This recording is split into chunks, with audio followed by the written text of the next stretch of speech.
എല്ലാവർക്കും സ്വാഗതം. ഈ റിവ്യൂ ഇഷ്ടപ്പെടുവാണെങ്കിൽ ഒന്ന് ലൈക്ക് ചെയ്തും സബ്സ്ക്രൈബ് ചെയ്തും സപ്പോർട്ട് ചെയ്യണേ. അപ്പോൾ നവിക്ക് കുഞ്ഞുണ്ടായ സന്തോഷത്തിൽ ദേവയാനി എല്ലാവർക്കും ലഡു കൊടുക്കുകയാണ്. അത് കണ്ടുകൊണ്ട് തന്നെ ജലജയ്ക്ക് അങ്ങ് തീരെ ഇഷ്ടപ്പെടുന്നില്ല.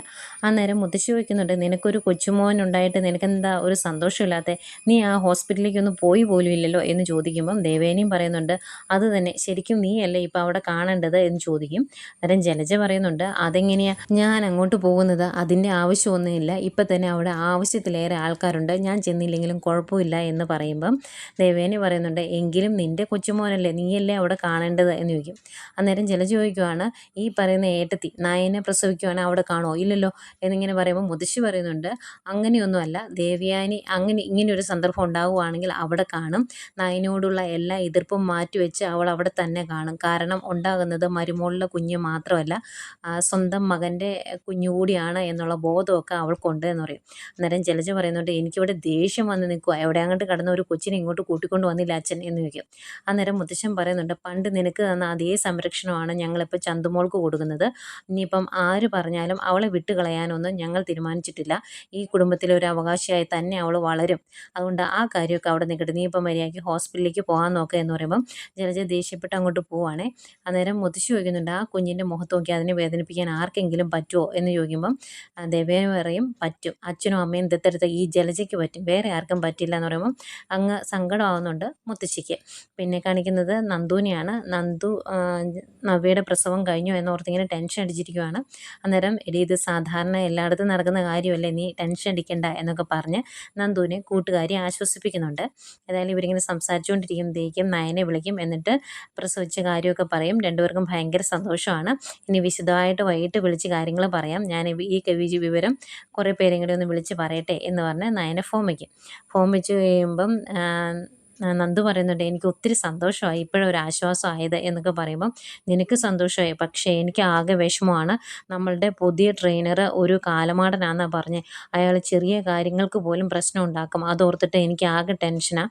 പിന്നെ നിനക്ക് ടെൻഷൻ അടിക്കേണ്ട കാര്യമൊന്നുമില്ലല്ലോ, ഈ ട്രെയിനിങ് ക്യാമ്പിലെ ബെസ്റ്റ് ട്രെയിനി അല്ലേ നീ, അതുകൊണ്ട് നിന്നെ അയാളൊന്നും പറയുകയില്ല, ഞങ്ങളൊക്കെ എന്ത് ചെയ്യുമെന്ന് അറിയത്തില്ല എന്നൊക്കെ പറയുമ്പം നന്ദു പറയുന്നുണ്ട്, രാവിലെ 4 മണിക്ക് എഴുന്നേറ്റ് എക്സസൈസും കഴിഞ്ഞ് ഗ്രൗണ്ടിന് ഒരു റൗണ്ട് ഓടിയിട്ട് ഞാൻ വരുമ്പോഴാണ് നീ എഴുന്നേൽക്കുന്നത്.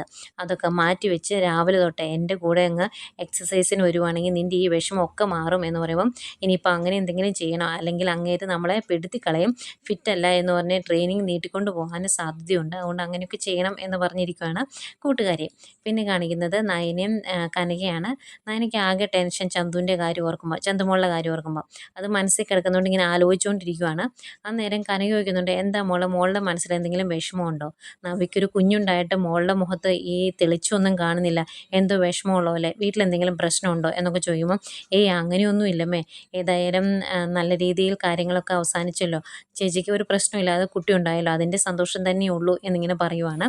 ഇവരിങ്ങനെ സംസാരിച്ചുകൊണ്ടിരിക്കുമ്പോഴേക്കും അബിയും ആദർശോടെ വരുവാണ്. അവർ ലഡുവൊക്കെ മേടിച്ച് നേഴ്സുമാർക്കും എല്ലാവർക്കും കൊടുക്കുന്നുണ്ട്. അതുപോലെ ഇവിടെ തന്നെ എല്ലാവർക്കും കൊടുക്കണം എന്നൊക്കെ പറഞ്ഞ് നയനയുടെ കയ്യിലോട്ടും കൊടുക്കുന്നുണ്ട്. അന്നേരം നയന പറയും, വീട്ടിൽ ലഡു വിതരണമൊക്കെ കഴിഞ്ഞു എന്ന് പറഞ്ഞ് മുത്തശ്ശി വിളിച്ചായിരുന്നു, അവർക്കും ഭയങ്കര സന്തോഷമാണ് എന്നൊക്കെ പറയുമ്പോഴേക്കും കുഞ്ഞിനെയും കൊണ്ട് നേഴ്സ് ഇറങ്ങി വരും കേട്ടോ കാണിക്കാൻ വേണ്ടി. അന്നേരം ഭയങ്കര സന്തോഷമാണ് കനകയ്ക്കും നയനയ്ക്കും ഒക്കെ. അന്നേരം അബിയോട് കുഞ്ഞിനെ എടുക്കുന്നുണ്ടോ എന്ന് ചോദിക്കുമ്പോൾ കുഞ്ഞിനെ എടുക്കുന്നൊന്നുമില്ല എന്ന് പറയും.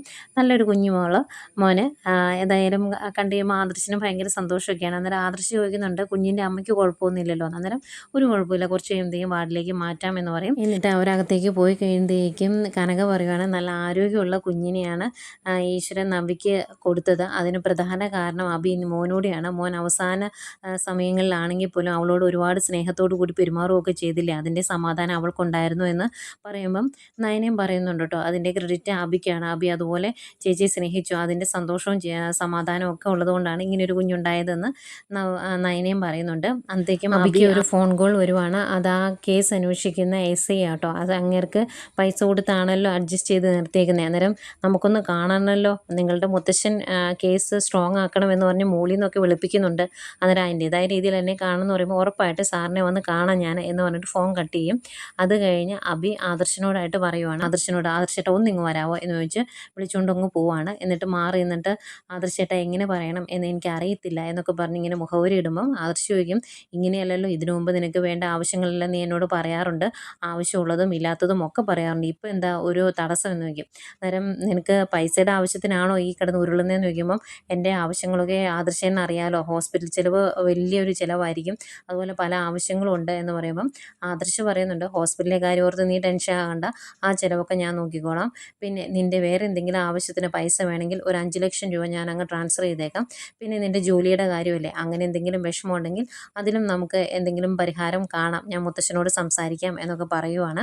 അന്നേരം ഇവരങ്ങ് മാറി നിൽക്കുമ്പോഴത്തേക്കും ഒരു സംശയം കനകയ്ക്ക്, എന്താ അഭി അങ്ങനെ ആദർശിനെ വിളിച്ചുകൊണ്ട് പോയത്, എന്തെങ്കിലും പ്രശ്നമുണ്ടോ എന്ന് നയനയോട് ചോദിക്കുക. അന്നേരം നയന പറയും, ഇല്ലെന്നേ ആദർശേട്ടൻ അപ്പോൾ ഇതിനു മുമ്പ് ഇങ്ങനെ അഭിയുടെ മുഖം ഇങ്ങനെ മങ്ങി നിൽക്കുമ്പോൾ ആദർശ് പറയുന്നുണ്ട്, നിനക്ക് എന്താ ഒരു വിഷമം, ഇനി ജോലിയുടെ എന്തെങ്കിലും പ്രശ്നമാണെങ്കിൽ അതിന് പരിഹാരം കാണാൻ കേട്ടോ എന്ന് പറഞ്ഞായിരുന്നു. ആ ആവശ്യത്തിന് തന്നെയായിരിക്കും എന്ന് പറഞ്ഞ് കനകേനെ ആശ്വസിപ്പിക്കുന്നുണ്ട് നയന. അപ്പോഴത്തേക്കും ആദർശ് തിരിച്ചു വരും. അന്നേരം ചോദിക്കുന്നുണ്ട് കേട്ടോ കനക ആദർശിനോട് ഇത് തന്നെ. അന്നേരം ആദർശ് പറയും, അവനിപ്പോൾ ഒരു എംപ്ലോയി മാത്രമല്ലേ, ഇനിയിപ്പം കുഞ്ഞുണ്ടായ സ്ഥിതിക്ക് അവന് ചിലവുകളൊക്കെ വരുമല്ലോ, അപ്പോൾ അവനൊരു പ്രൊമോഷൻ കൊടുക്കണം, അതിനെപ്പറ്റിയാണ് പറഞ്ഞത് എന്ന് പറയും. അന്നേരം കനക പറയുന്നുണ്ട്, എന്ത് പ്രൊമോഷൻ കൊടുത്താലും മേൽനോട്ടം മോൻ തന്നെ ചെയ്യണം കേട്ടോ, അല്ലെങ്കിൽ ശരിയാകില്ല എന്ന് പറയുമ്പോൾ, എല്ലാം കൂടെ എന്നെക്കൊണ്ടും പറ്റിയില്ല അമ്മേ, നോക്കട്ടെ എന്നൊക്കെ പറഞ്ഞിട്ട് ആദർശം അവിടെ നിന്ന് അങ്ങ് പോകുന്നു. പിന്നീട് അഭിയാണ് കാണിക്കുന്നത്. അഭി ആ പോലീസുകാരനെ കാണുവാണ്. അങ്ങേരുടെ അക്കൗണ്ടിലേക്ക് 2 ലക്ഷം രൂപ ഇട്ട് കൊടുത്തു അഭി ഈ കേസ് മറയ്ക്കാൻ വേണ്ടി. അന്നേരം അങ്ങേര് പറയുന്നുണ്ട്, ഇതുപോരാ, എൻ്റെ പെരപണി നടന്നുകൊണ്ടിരിക്കുക, എനിക്ക് കുറച്ചുകൂടെ പൈസ വേണ്ടി വരുമെന്ന് പറയുമ്പം, ആ പെരപണി നടക്കട്ടെ, ഞാൻ ഇടയ്ക്കിടയ്ക്കൊക്കെ ഇനി പൈസ ഇട്ട് തരാം, എൻ്റെ ഏട്ടനാണ് ആദർശ എന്നറിയാലോ, അങ്ങേര് ചെറിയൊരു പ്രശ്നത്തിൽ പെട്ടിരിക്കുകയാണ്, ഇപ്പം ഞാനില്ലാതെ അങ്ങേർക്ക് നിലനിൽപ്പില്ല, അതുകൊണ്ട് തന്നെ ഇനി ഞാൻ എത്ര രൂപ ചോദിച്ചാലും എന്നെ പൈസ തന്ന് സഹായിക്കാതിരിക്കാൻ പറ്റില്ല ഏട്ടന്, അതുകൊണ്ട് ഇനി നല്ല രീതിയിൽ എനിക്ക് മാറ്റങ്ങളുണ്ടാവും, എന്നെ കുറേ ബ്രാഞ്ചുകൾ ഏൽപ്പിക്കാനും ഒക്കെ സാധ്യതയുണ്ട്, അങ്ങനെയാണെങ്കിൽ നല്ല രീതിയിൽ സാറിന് അതിൻ്റെ ഗുണം ഉണ്ടാകും എന്ന് പറയുമ്പം, അപ്പം നല്ല രീതിയിൽ തിരുമറി നടക്കൂലേ ബ്രാഞ്ചുകൾ ഏൽപ്പിച്ച് കഴിയുമ്പം എന്ന് ചോദിക്കുമ്പം, അങ്ങനെ നടക്കുമെന്നോ, എൻ്റെ ഇഷ്ടത്തിനായിരിക്കും ഞാൻ ആ ബ്രാഞ്ച് കൊണ്ട് നടക്കുന്നത്, അതെങ്ങനെ വേണമെന്ന് ഞാൻ തീരുമാനിക്കും, അതുകൊണ്ട് തന്നെ സാറിന് നല്ല ഗുണം ഉണ്ടാകുമെന്ന് ഞാൻ പറഞ്ഞല്ലോ, ഒന്ന് അഡ്ജസ്റ്റ് ചെയ്ത് നിൽക്കണം എന്നൊക്കെ അഭി ആ SIയോട് പറയുക. പിന്നെ കാണിക്കുന്നത് നമ്മുടെ അഭിയും മുത്തശ്ശനും ആദർശോട് ഇരുന്ന് സംസാരിക്കുകയാണ്. അഭിയുടെ സ്വഭാവം നന്നായി, അതുകൊണ്ട് അഭിക്ക് എംപ്ലോയി എന്ന നിലയിൽ നിന്നുള്ള ഒരു പ്രൊമോഷൻ കൊടുക്കുകയാണ്, ഒരു ബ്രാഞ്ച് അഭിയെ ഏൽപ്പിക്കുകയാണ്, അഭി ഇനി അതൊക്കെ നോക്കി നടത്തട്ടെ എന്നൊക്കെ ഇങ്ങനെ പറയുന്നു. അത് ആദർശിൻ്റെ ഇഷ്ടം പോലെ ചെയ്താളാൻ മുത്തശ്ശനും പറയുന്നുണ്ട്. അന്നേരം ആദർശ് പറയുന്നുണ്ട്, അതൊക്കെ അങ്ങനെ നടക്കും, പക്ഷേ ചന്തുമോൾ എൻ്റെ മകളല്ല എന്ന് തെളിയിക്കേണ്ടത് എൻ്റെ ഒരു ബാധ്യതയാണ്, കാരണം എൻ്റെ കൈകളിൽ കറ പുരണ്ടിട്ടില്ല എന്ന് തെളിയിക്കണ്ടേ മുത്തശ്ശ എന്നൊക്കെ ചോദിക്കുമ്പോൾ മുത്തശ്ശൻ പറയുവാണ്, ഏതായാലും അത് തെളിഞ്ഞാലും ഇല്ലെങ്കിലും ചന്തുമോളെ നമ്മൾ ഇവിടുന്ന് വിട്ടുകളയാൻ പോകുന്നൊന്നുമില്ല, അവൾ ഇവിടുത്തെ ഒരു കുട്ടിയായി തന്നെ വളരും, അതുകൊണ്ട് ഉടനെയൊന്നും ആ ഒരു രീതിയിൽ അന്വേഷണമൊന്നും വേണ്ടാന്ന്. അന്നേരം ആദർശ് പറയുന്നുണ്ട്, മുത്തശ്ശ അതെങ്ങനെയാണ് ശരിയാകുന്നത്, എല്ലാ കാര്യങ്ങളും ശരിയാണ്, ചന്തുമോൾ ഒരു നല്ല കുട്ടിയാണ്, 10 തലമുറയ്ക്കുള്ള സമ്പത്ത് നമ്മൾ ഉണ്ടാക്കി വെച്ചിട്ടുണ്ട്, അതുകൊണ്ട് തന്നെ ചന്തുമോളൂടെ നമ്മുടെ കൂടെ ജീവിച്ചു എന്ന് കരുതി നമുക്ക് യാതൊരു പ്രശ്നവുമില്ല, പക്ഷേ എൻ്റെ മകളല്ല ചന്തു എന്ന് തെളിയിക്കേണ്ടത് എൻ്റെ ബാധ്യതയല്ലേ, ഞാൻ തെറ്റ് ചെയ്തിട്ടില്ലെന്ന് ഞാൻ തെളിയിക്കണ്ടേ എന്ന് ചോദിക്കുമ്പോൾ മുത്തശ്ശൻ പറയുവാണ്, ഇതിപ്പം തെളിയിച്ചാലും ഇല്ലെങ്കിലും നയനയും ദേവയാനിയും ഒക്കെ മോളുമായിട്ട് ഒരുപാട് അങ്ങ് അടുത്തു, ഇനിയിപ്പം DNA ടെസ്റ്റോ എന്തെങ്കിലും നടത്തിയിട്ടുണ്ടെങ്കിൽ നീ പറഞ്ഞ പോലെ നിൻ്റെ കുഞ്ഞല്ല എന്ന് തന്നെ തെളിയും, പിന്നെ വേറൊരു അന്വേഷണത്തിൻ്റെ ആവശ്യമൊന്നുമില്ല, അത് പയ്യെ മതി എന്ന് പറയുക. അന്തെങ്കിലും അഭി, അല്ല അവർ പറഞ്ഞത് മുത്തശ്ശൻ്റെ കൊച്ചുമോളാണ് ചന്തുമോളെന്നല്ലേ പറഞ്ഞത്, അപ്പോൾ പിന്നെ അതിനകത്ത് എന്തെങ്കിലും സത്യം കാണില്ലേ എന്ന് ചോദിക്കുക. അന്നേരം മുത്തശ്ശൻ പറയുവാണ്, അവർ മരണത്തിന് മുമ്പ് ഒന്ന് രക്ഷപ്പെടാൻ വേണ്ടി, അല്ലെങ്കിൽ മോളെ ഒരു സുരക്ഷിതമായ കൈകളിൽ എത്തിക്കാൻ വേണ്ടി നുണ പറഞ്ഞതാണോ എന്ന് നമുക്കറിയത്തില്ലല്ലോ, അതുകൊണ്ട് ഉടനെ അന്വേഷണമൊന്നും വേണ്ട എന്ന് പറയുന്നു. അത് അഭിക്ക് അവിടെ വളം ചെയ്തു കൊടുക്കുകയാണ്. ഇതിപ്പോൾ എന്തൊക്കെയാണെന്ന് പറഞ്ഞാലും ഒരു കുടുംബത്തിൻ്റെ കാരണവർ ആ കുടുംബത്തിൽ ഒരു കുട്ടിയുടെ പേരിൽ ഇങ്ങനെ ഒരു ആരോപണം വരുമ്പോൾ അത് തെളിയിച്ചതിന് ശേഷം ആ കുഞ്ഞിനെ സംരക്ഷിക്കും. ഇത് എഴുതി വെക്കുന്ന ആളുടെ മനസ്ഥിതി അനുസരിച്ചാണല്ലോ കഥ പോകുന്നത്, അതുകൊണ്ടാവാം. ഏതായാലും ഇതിൻ്റെ പേരിൽ അഭിക്ക് ലോട്ടറി അടിക്കുകയാണ്, അവന് 2-3 ബ്രാഞ്ചിൻ്റെ ചുമതല ഏൽപ്പിച്ചു കൊടുക്കാൻ തീരുമാനിച്ചേക്കുന്നു.